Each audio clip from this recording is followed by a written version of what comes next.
Okay, so I got a troll apparently. This guy comes to my YouTube video, wants to lecture me on, let's see here, he says, Clovis Star, I know that you have little to no college at all, so I'm going to help you with the answers as why law enforcement won't work. Your idea isn't new, K-N-E-W, and I was trying, now he deleted this, so I blocked him after he deleted this, because when I go here, the,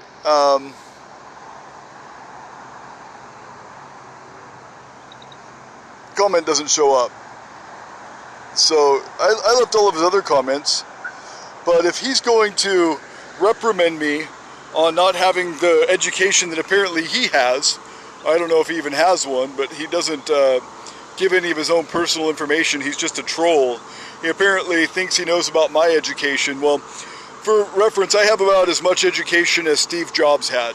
I did go to college. I got 26 college credits, worked for Fortune 500 companies, Microsoft, Dentrix Dental Systems, Harry Schein, Talist Incorporated, as a robotics engineer for my last job. So I'm not totally uneducated.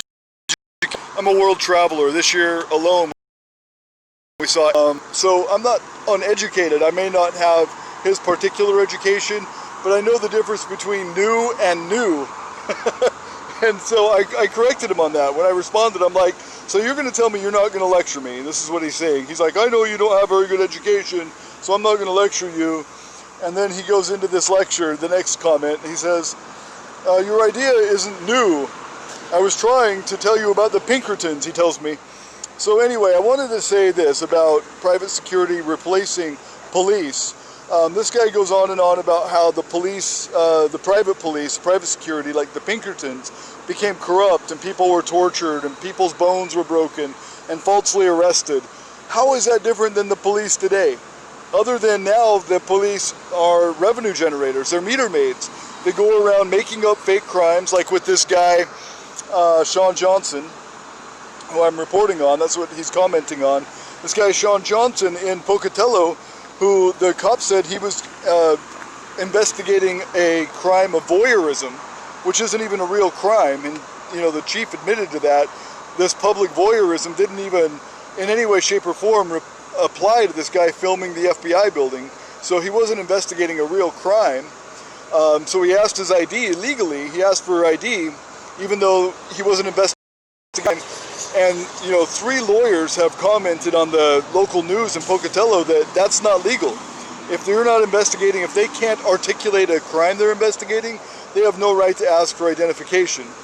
So they make up crimes and they spend more time on meter mating, you know, traffic infractions, parking tickets, than they do investigating real crimes. People get shot, people get beat. That guy, you know, last July in 2016, in 2015, James Rutherford, who got the hell beat out of him by that cop in Pocatello, just for not showing ID, I think. I think it was another issue of not showing ID. I could be wrong on that, but that was another issue where the cops were in the wrong. The officer, the detective that beat the hell out of the guy got fired. Happens all the time, though. I mean, this is a regular occurrence. That gal, Alex Wubbles, in Utah, at the University of Utah Hospital, who just got the hell beat out of her and falsely arrested for not allowing the cops a blood sample that they didn't have a warrant for. No probable cause and no warrant, and you know, no right to get the blood. She denied him that. The cop arrested her, shoved her out the door, you know, forcefully shoved her into a car. I mean, beat the hell out of her for no reason. Now they're investigating that. So you can't tell me that the Pinkertons are somehow worse than the cops today. But anyway, this guy goes on to say private security can't work because it's not legal. But I've referenced him several times, the Threat Management Center in Michigan, Detroit, Michigan. A guy named Dale Brown is running the Threat Management Center. They have removed almost all crime in these neighborhoods that they protect without force. They haven't killed anybody. They haven't beat anybody. They use non-force tactics. I mean, they're armed, they're ready, and they're prepared if they need to be, but they have not had one incident of force being used in like 10 years, ever in their company's history, which is amazing because the cops continuously use force and they don't even solve the crimes or the problem. They still have, you know, overrun neighborhoods, gang-ridden neighborhoods, crime, all over the place, and they use force, and they, you know, make illegal arrests, and, you know, so I don't see how, you know, government paid police are any better than private police.